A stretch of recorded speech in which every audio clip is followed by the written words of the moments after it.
Good morning. I'm delighted you joined me today as we begin our Moroccan adventure.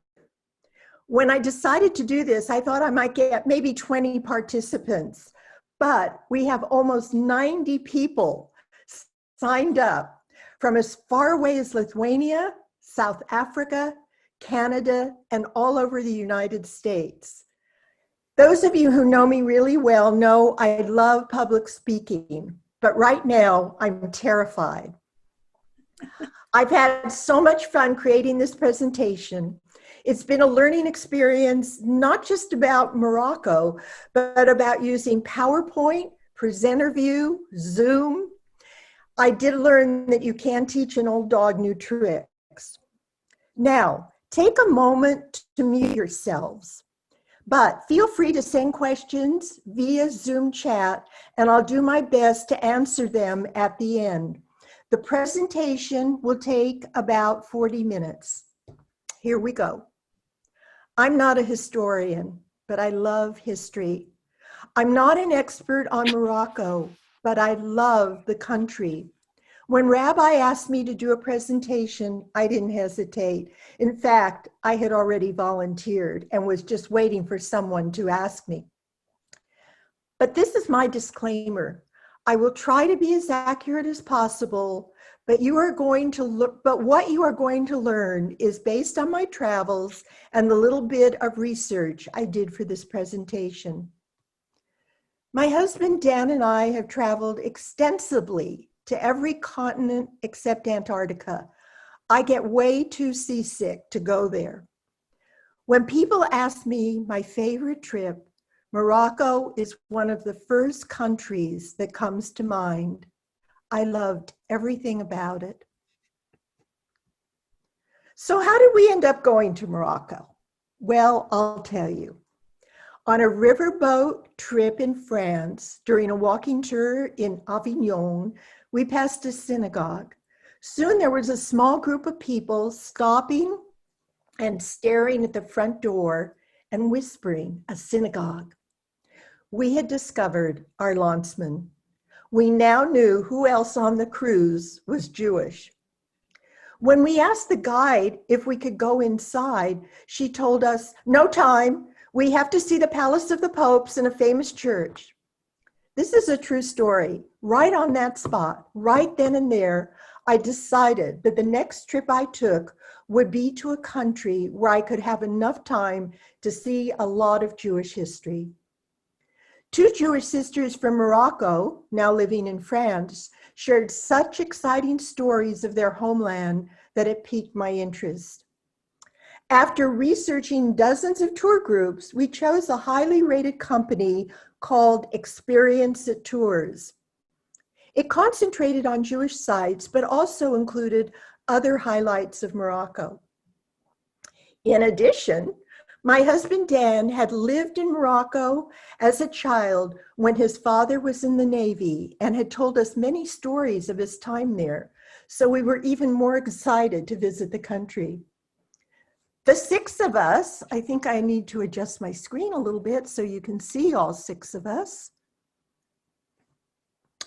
Dan, Debbie, my daughter, my son-in-law Grant, and two grandsons, Leo and Noah, landed in Casablanca on June 6, 2015. We are going to open 3 doors to adventure. Today, we'll enter door number 1, the history of Morocco. I'm not sure if history was one of your favorite subjects in school, but in order to understand Moroccan Jewry, you need to know their past. I promise that you won't have to memorize any facts or figures, no quizzes. In the next session, we'll enter door number 2 to tour 3 fabulous, fascinating cities, Casablanca, Fez, and Marrakesh. They are as mysterious and wonderful as anything you can imagine. Finally, we'll enter door number 3, my favorite, and visit the outlying areas of Morocco, where Jews not only lived, but thrived. Morocco has more remains of a Jewish presence than anywhere else outside of Israel. It is the only Arab country that recognizes our heritage. Everywhere we went, we found evidence that Jews had once lived in Morocco. It is a treasure trove of Jewish history waiting to be discovered. Look at the bottom right picture. It's kind of in the middle. It's next to from the Sahara to the sea. This was out in the middle of nowhere, and it's a synagogue dating from 1492. So how did it get there? An ancient legend relates that in the days of Solomon, biblical times, the Jews came to Morocco to purchase gold from the Carthaginians to use in the building of the first temple. In another legend, Joab, King David's nephew and commander of his armies, was sent to Morocco to fight the Philistines. Before the destruction of the Second Temple, 2 Jewish sites existed in Morocco. But the earliest written evidence of the presence of Jews comes from inscriptions in Hebrew on tombstones dating to the 2nd century BCE, found in the Roman ruins of Volubius. Many of you may know the term Berber from Berber rugs. Some of you may have a Berber rug. Morocco is where they originated. According to genetic evidence, it was the people known as Berbers who lived in Morocco as far back as the Paleolithic era. They were the pre-Arab inhabitants of North Africa. Egypt records their presence as early as 3000 BCE. My phone is ringing, so I got distracted. Today, the majority of North Africans are of Berber origin. So is there a Berber-Jewish connection? And the answer is yes. When I was in Morocco, the biggest surprise for me was that there were Berber Jews. They inhabited the region, including Algeria, Tunisia, and the Atlas Mountains in Morocco. One theory suggests that when the Jews migrated to North Africa, they took on the Berber language and customs, everything but the religion. However, historians believe it is more likely that the Jews converted the Berbers. Although there are virtually no Jews living in rural Berber communities today, their legacy is visible. One documentary tells their story. French-Moroccan director Camille Hakar has brought memories of a Jewish past in a Berber town back to life with his award-winning documentary, Tinger to Jerusalem, Echoes from the Mellah. I tried to find the documentary on Google, but the only presentation I could find was in French with no subtitles. My 1 year of college French was no help. If any of you can find it in any language I might be able to understand, which means English and Spanish, please let me know. There are no Jews left in Tinger today, but an elderly Muslim craftsman who lives there shared his memories. Quote, "There was always understanding between Jews and Muslims. Religion separated us, but kindness kept us together. The departure of the Jews left a vacuum, and they are always in our memories," end quote. There is a very real connection and affection between Moroccans and Jews. But at the same time, tension exists between Morocco and Israel, which will not be part of my presentation. Here are some Berber Jews in traditional dress. They look so mysterious. Let's see what we can find out about them. Our tour in search of Moroccan Jewry gave us a great perspective of all of Morocco, big cities and small towns, the Atlas Mountains, the Sahara Desert, and the Atlantic Ocean. Listed are all the places we visited. I know some of you will recognize the handsome Berber Jew I met in Morocco. Jews were an integral part of Moroccan culture. At one time, there were more Jews in Morocco than in Israel. Since very few Jews remain today, the caretakers of the synagogues, cemeteries, and museums are Muslims who make sure Jewish traditions are observed by visitors. Throughout Moroccan history, the sultans and modern kings, for the most part, we're going to meet some really nasty guys, but for the most part, they supported and protected the Jews, although, as I said, some out-Hamaned Haman. Today, the government looks after abandoned Jewish homes and puts padlocks on the door to prohibit looting in hopes that the Jews will return. The following was another big surprise. This is a mouthful. Morocco is a constitutional, democratic, parliamentary, and social monarchy. The preamble of the 2011 Moroccan Constitution states that Morocco is, quote, nourished and enriched by its African, Andalusian, Hebraic, and Mediterranean influences. Imagine that for an Arab country. Morocco is probably the only Arab country where I felt safe to say, I am a Jew, and to be warmly greeted.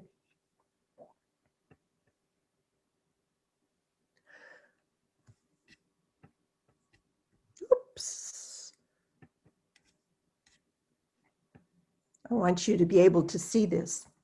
These are Moroccan Jews on a plane to Israel. In Morocco, Jews coexisted peacefully with their Muslim neighbors for centuries, yet the Jewish population went from almost 300,000 in the first half of the 20th century to fewer than 2,500 today. To find out why so many left, let's look at their history.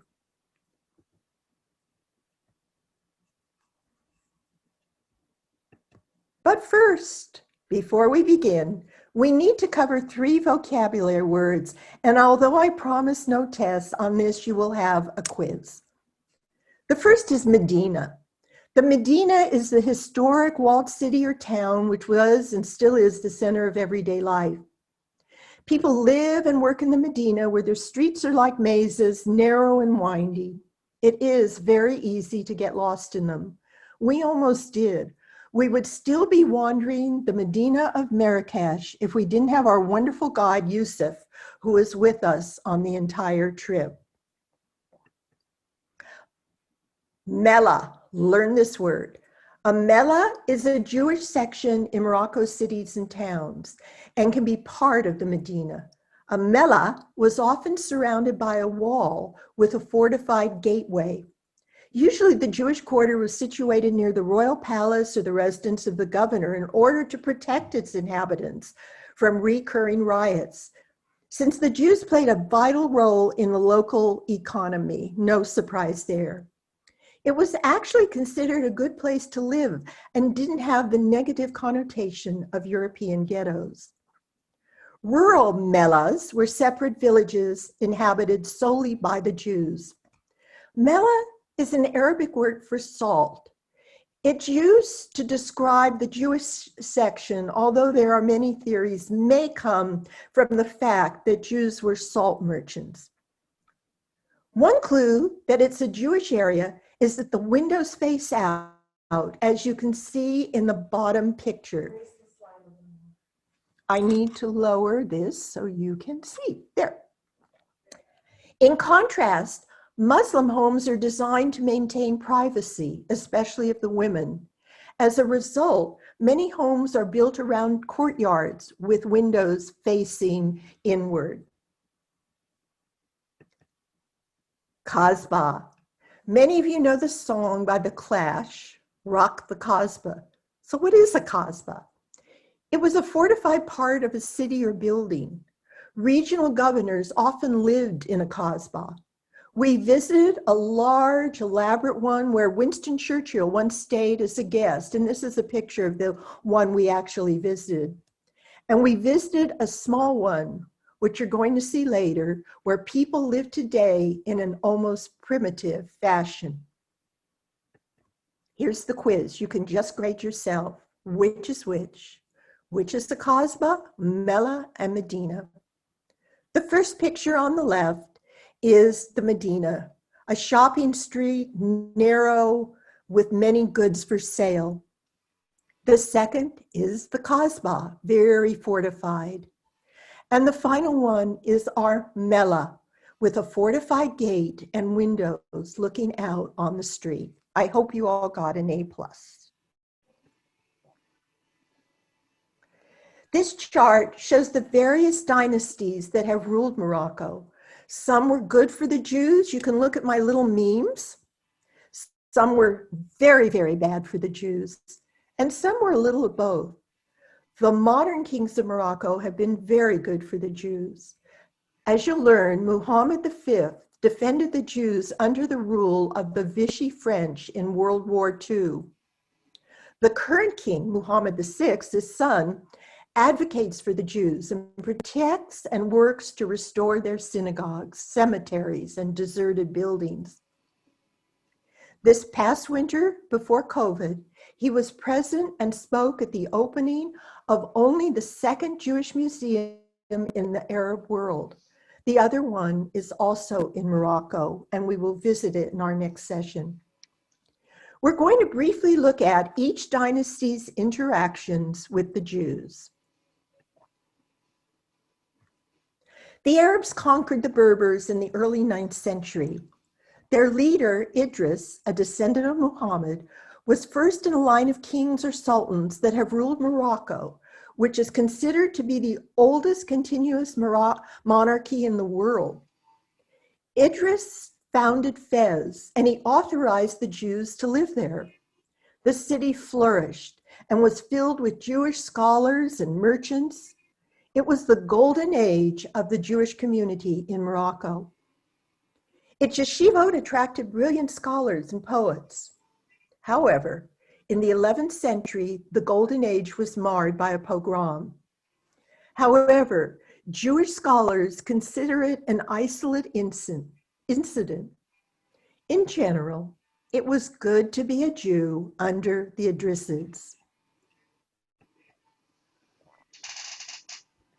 Under the Almoravids, Jews were free from major abuses, but they could not live in Fez, although they were allowed to work there. If they were caught in the city during night hours, the punishment was death. On the other hand, many Jews were viziers, high-ranking political advisors. It was pretty good to be a Jew under the Almoravids. The next dynasty wasn't so tolerant. It even looks violent. When the Almohads captured Marrakesh, a great number of Christians and Jews were killed. The Jews were required to convert, but still tried to secretly maintain their religion. After all, they looked like everybody else around them. However, later rules made them more visible. They were forced to wear a very noticeable yellow cloth for a head covering. All the research I did states that there is no connection with this head covering and the distinguishing marks Jews were forced to wear in Europe. When they couldn't hide, 150 Jews were killed for refusing to convert. Many escaped to the Atlas Mountains. Maimonides, who was living in Morocco at the time, wrote to comfort the Jews by encouraging them to perform whatever of the commandments of the Torah they still could. It was not good to be a Jew under the Almohad dynasty. Under the Marinids, the Jews could once again live openly. The steward to the Sultan's household was a Jew. In the Atlas Mountains, Jews were influential both politically and spiritually. Jewish physicians enjoyed well-deserved renown. Everybody, as today, wanted a Jewish doctor. It was good to be a Jew under Marinid rule for a while.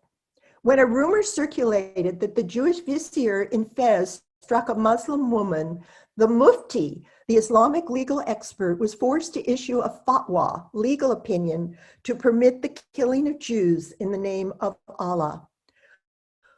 What followed in 1465 was the worst pogrom in Moroccan history.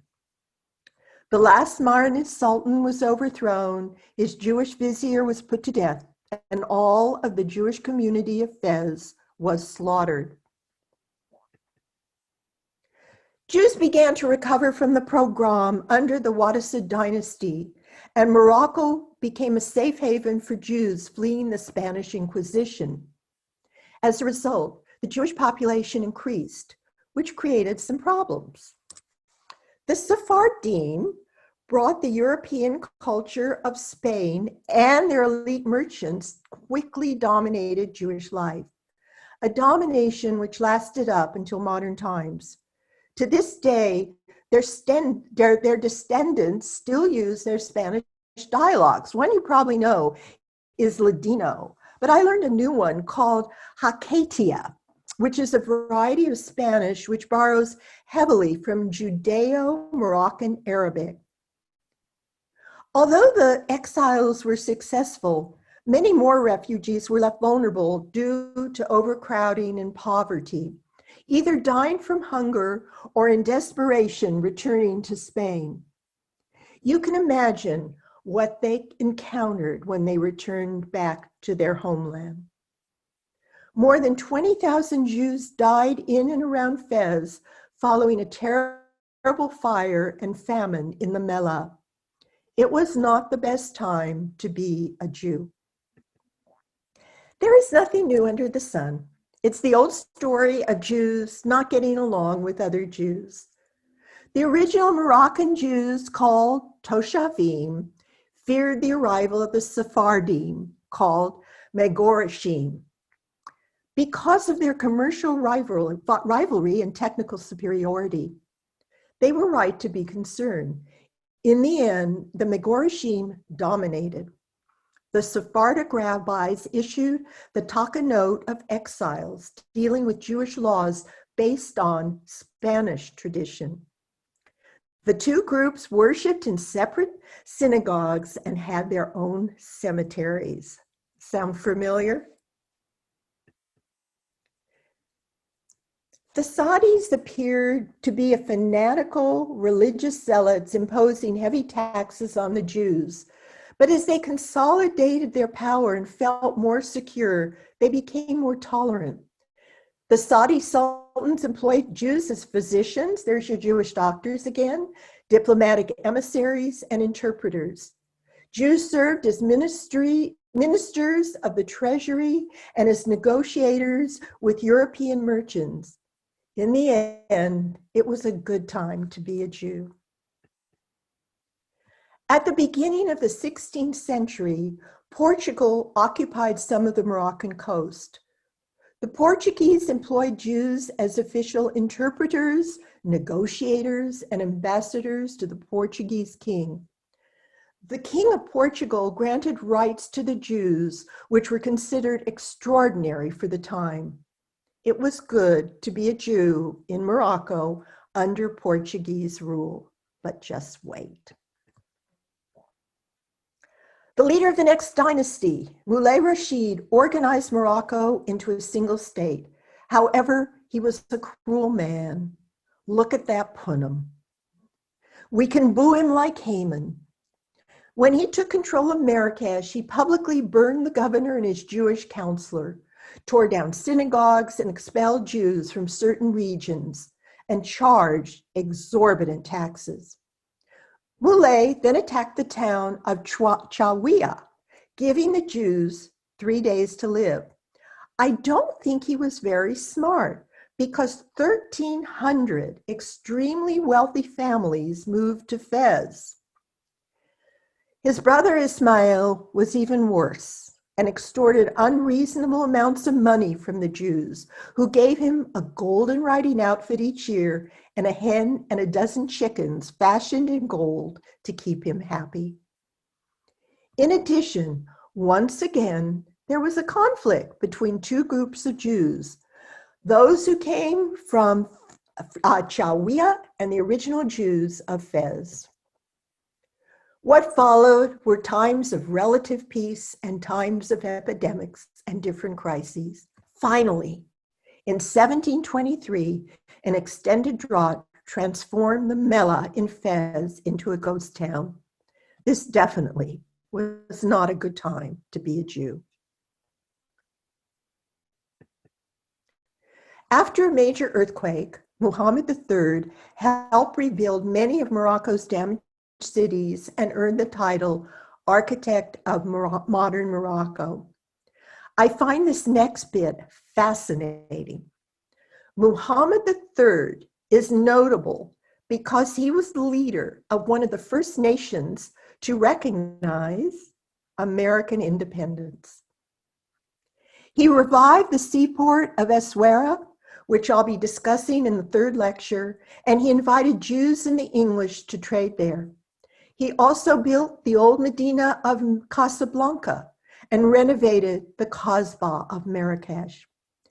His oldest son opposed his father's suggestion to impose a tax on the Jewish community of Fez, stating that the Jews were already too poor. It wasn't a bad time to be a Jew, but it was another son, Yazid, his evil son, who unfortunately became his successor.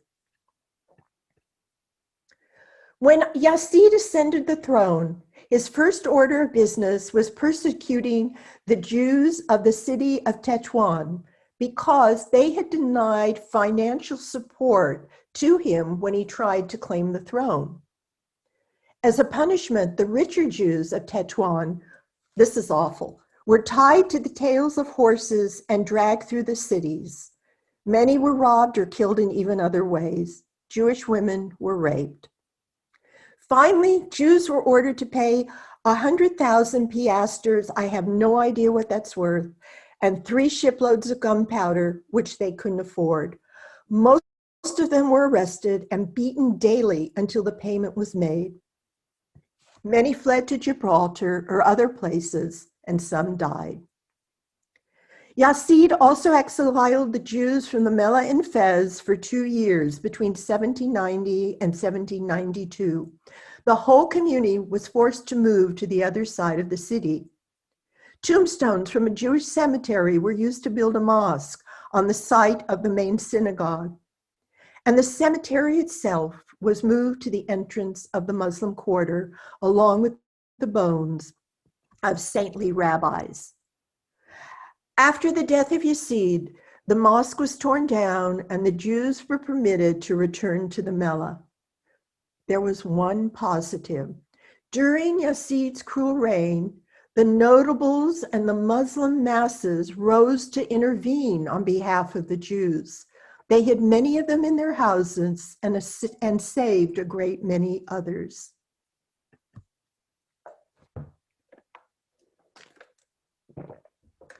When a group of Jews was in prison for having killed a Spaniard, Sir Moses Montefiore, supported by the British government, went to Morocco to help. In a letter to the Sultan, Montefiore wrote, quote, "Jews and Christians dwelling in all parts of your Majesty's dominion shall be protected, and no person shall molest them in any way that concerns their safety," end quote. Was he successful? Well, the prisoners were liberated, yes. And in 1864, the Sultan published an edict granting equal rights of justice to the Jews. Unfortunately, not all reforms were carried out. The reforms reignited animosity toward the Jewish population. In 1864 to 1880, 307 Jews were murdered, and the perpetrators were never punished. But some good came out of this. In the mid-19th century, commercial development with Europe brought prosperity to many Jewish merchants in Moroccan ports, but other Jews in the interior lost their traditional livelihoods when European goods replaced Jewish crafts. As a result, Jews migrated to coastal towns. Morocco's instability and divisions also fueled conflicts, and the Jews, surprise, surprise, were frequent scapegoats. The Jewish European press covered the problems that Moroccan Jews were facing, and the publicity led to the Moroccan Relief Fund and the Alliance Israélite Universelle, a French-based organization working for Jewish social and political equality and economic advancement. The Alliance opened 83 schools in Morocco. And to help the Jews become more European, the French language and culture were taught in the schools. Prior to this time, girls in Morocco, whether Arab, Berber, or Jewish, did not go to school. Under the Alliance, Jewish girls were the first to be educated in Morocco. But was France really good for the Jews? Not exactly. In 1912, the French established a protectorate over much of Morocco under the Treaty of Fez. But the situation for the Jews didn't improve. In fact, they lost many of their rights. Upon the disclosure of the treaty, thousands of rebelling Moroccan soldiers entered and pillaged the Mellah of Fez, stopping only after French artillery pounded the Jewish quarter with rounds of mortar. More than 50 Jews were killed, and hundreds of homes and shops were destroyed or damaged. The events were known as the Bloody Days of Fez. Finally, the 1930s were very, very good years for the Jews in Morocco. Many sent their children to schools in France. It was time of economic development and growth, with Jews participating in social, cultural, and political systems. And German anti-Semitism, rising everywhere else in the world, wasn't a problem. The problem was the anti-Semitism of the French right. All good times ended with World War II. The Vichy French under the Nazis controlled Morocco. When they demanded the Jews be turned over to them, Sultan Muhammad V refused Vichy's plan to ghettoize and deport the Jews to camps, stating, quote, "There are no Jews in Morocco. There are only Moroccan citizens. And I reiterate, as I did in the past, that the Jews are under my protection, and I reject any distinction that should be made amongst my people." Despite this, anti-Semitic edicts were published. For example, Jews could no longer work in important professions, and those living in French areas had to return to the Mellah. But they did not suffer the fate of the Jews of the rest of the world. Morocco did serve as a transit country for European Jews trying to get to the United States with assistance from international organizations. In November 1942, the cavalry, better known as the Americans, arrived in Morocco. Yay! Americans hired Jews to work for the naval forces docked at Moroccan ports. Remember I told you my husband lived in Morocco as a child? Following the war, Dan's father was a naval officer stationed at Port Lyoty, which is now known as Kenitra. However, despite the American occupation, there were still attacks on Jews in the Mellahs of the major cities. 1956, 11 years after the end of the war, was an important year in Moroccan history. On that date, Morocco gained independence. 3 members of parliament, as well as the Minister of Posts and Telegraphs, were Jews. But it was at this time that immigration began to increase in huge numbers. The Jewish exodus from Morocco had begun in the 1920s with the introduction of Zionism, followed by a big jump in 1948 when Israel became a state. So many Jews were leaving that in 1956, immigration to Israel was prohibited for 5 years, although it continued illegally when Israel paid Morocco for every Jew that left the country. By 1967, only 60,000 Jews remained. Remember, we started out at the first part of the 20th century with about 250 to 300,000 Jews. The Six-Day War increased tensions, and the population was down to 35,000. Today, there are only about 2,500 Jews left. 1 million Jews of Moroccan descent live in Israel today. That's about 15% of all of Israel's population. Sadly, they have often been treated like second-class citizens. The Jews in Morocco may now be a very small number, but throughout the country, the presence of their past is everywhere. Mazel tov!